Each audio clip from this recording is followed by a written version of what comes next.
So how did we pick our games for our top 6? Well, the first main criteria is they had to be readily available, and I'll put listings on Amazon.com for each game so you could buy it today if you like. And of course, they have to have exploration, a sense of story, and loot. All the classic things we expect from a dungeon crawler. So let's get started with number 6. At number 6, we have Bedin and Neverwinter. So we are going to start off with a game that you may not be thinking about. This is Bedin and Neverwinter. It's actually an escape room type game, but it is also a dungeon crawler of sorts. So let's take a look at the back here. It has tiles in here. You have minis. You have a sense of exploration. You can pick characters with different stats. You actually have loot in this game. There's actually combat in this game as well. Certainly, it has a story that's engaging. So the only problem with this game, of course, being an escape room, is there's only a singular solution to this game. So once you play it, you're sort of done with the story. But once again, it does qualify as a dungeon crawler. Let me show you some of the tiles here. And this is for Act 1. And hopefully this shouldn't be a spoiler, it's just more of a setting. But you have different locations you go on these tiles. And there is a sense of exploration as you can visit each location in any order you wish. Sometimes you might actually have to backtrack within this game. So the pros are, once again, engaging story. It's really fun to play with the whole family. The con would be that despite its great story, you only could play it once. So this is our number 6 choice for dungeon crawler. At number 5, we have Tiny Epic Dungeons. So this is Tiny Epic Dungeons, obviously a dungeon crawler. It says it right there on the box cover. Let's flip it to the back here. And you definitely have multiple tiles here for placement and exploration. That's our most favorite mechanic here at Nerd Mimic. It comes with plastic miniatures and multiple cards for loot and treasure and monsters. There is a big baddie you're supposed to defeat in this game, and it is a cooperative game. So the pros are, it has great sense of exploration. It does have cool components. You can see the minis here. They're smaller than 25 mLs, but they're cool nonetheless. Multiple components.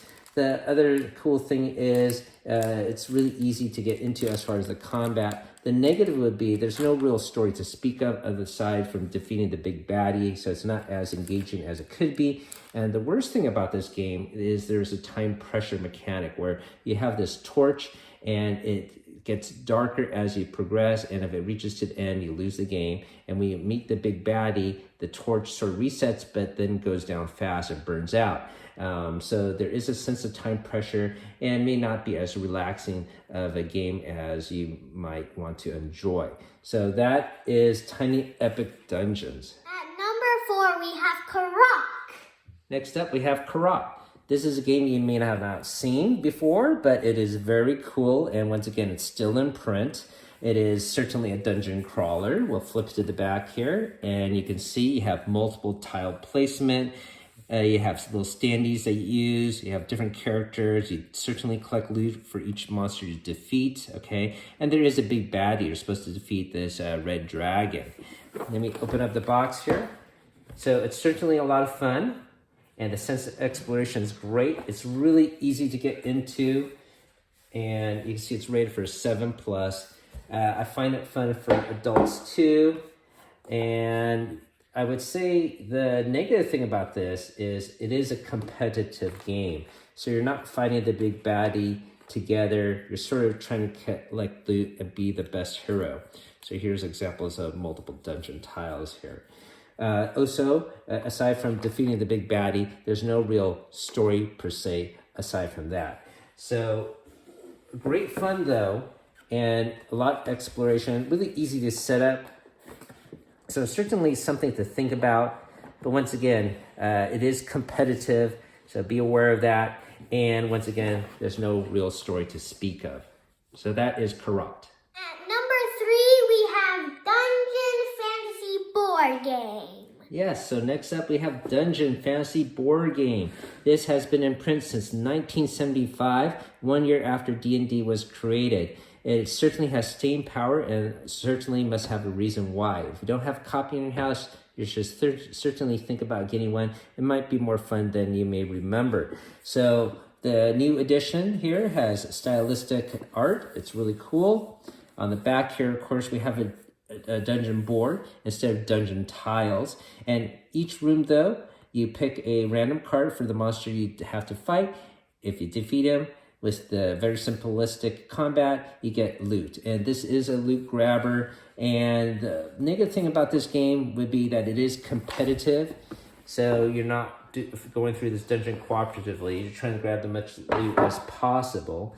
The other thing negative about this game is there's no real story to speak of, as you're just trying to grab loot. But let's take a quick look at the cards. The artwork is really cool to see. Black Dragon, Karen Crawler, Dracolich, all the classic D&D monsters here. You got a Red Wizard, another Red Dragon here, and of course various loot. So that is our number 3 choice for Dungeon Crawlers. At number 2, we have Explorers of the Woodlands. So this is Explorers of the Woodlands. We featured it in a recent video. It's a really gorgeous dungeon crawler. Let me show you the components here. And it has tile placement for exploration. They're really beautifully done. You have characters with asymmetric powers here. Okay, you have monsters that you defeat and get loot. We'll show off some of the tiles here for the monsters. And there is a sense of story. There's a 5-mission campaign within the rulebook. Also, you can enter layers and you roll a dice to see what happens to you, almost like a mini choose your own adventure. So that's all cool. It is cooperative. I would have to say the bad thing about this game is it can be difficult when you hit the end game. There's no time mechanic until you meet the bad guy. Then there's a time scale that counts down, and you have to defeat the big baddie within a certain amount of turns. If you don't do that, you lose the game. And the bad guy has certain powers on each round, and it can be very difficult to do so. And I would say we only defeat the bad guy maybe 1 out of 4 times. So that's a poor success rate. And when you're trying to have fun and you went through all the trouble of collecting all this loot, that can be a little bit defeating. So that I would say that's the only real big negative about this game, Explorers of the Woodlands. But certainly a great game to add to your collection, and I would highly recommend it. At number 1, we have Dungeons and Dragons Adventure Begins, a cooperative board game. Woohoo! So yes, this is our top choice for dungeon crawlers, and it may not be on your radar, but certainly you should think about getting one. Let me show you why. So this is, once again, Dungeons & Dragons Adventure Begins. Unfortunately, the cover art, I would say, is pretty poor, so it doesn't do the game any justice.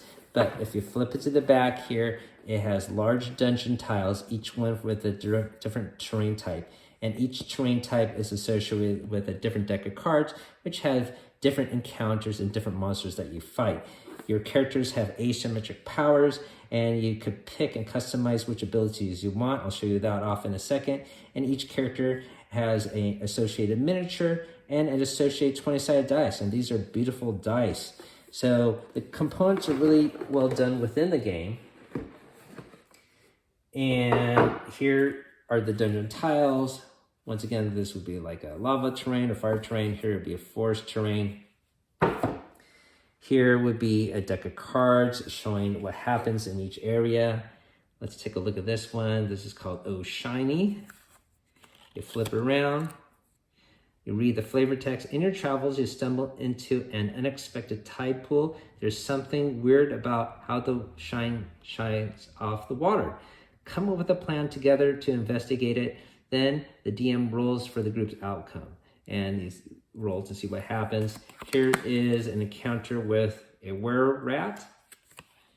So there's some flavor text to read. And in most games, if you roll and do damage, you just get damage. But here, it hits you with whatever power it says here, and there's some flavor text to read.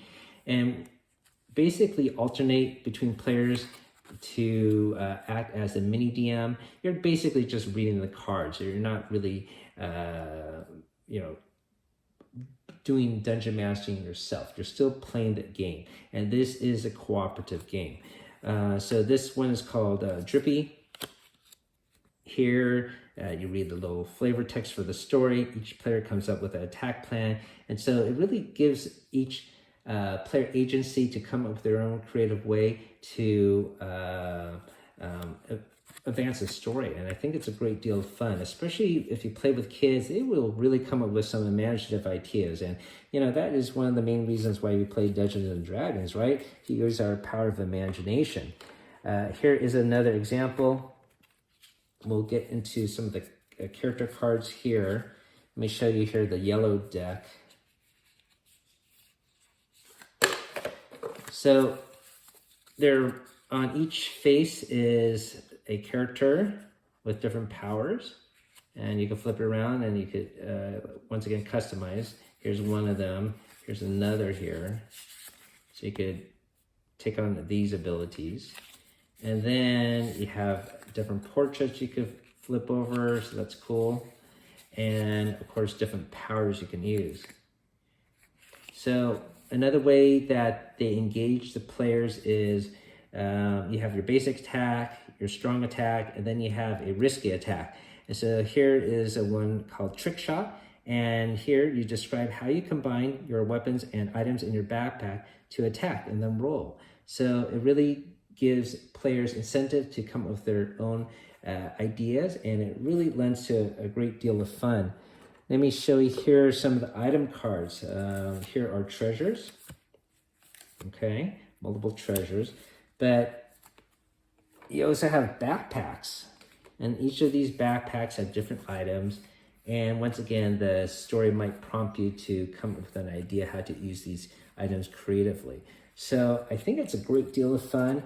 The other thing too is the boss monsters. So there are 4 boss monsters, and each one is different depending on which tile is the last one. And when you defeat the boss monster, there's even flavored text for that. And each one of these will have a little mini deck of cards too, of say lieutenants that you encounter between each region. So there's a really nice story to be had, and it's random each time. You don't have to refer to a campaign book like Explorers of the Woodlands to have your fun and story. It has really nice components.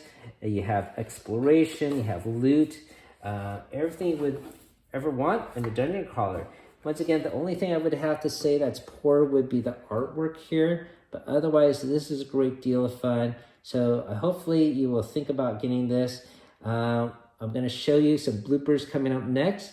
And you can leave me a comment down below if there's some game you would like to recommend for others to buy for the holidays. So thank you for watching out, everybody. Keep on adventuring out there. Welcome to the top 6 something funny crawlers.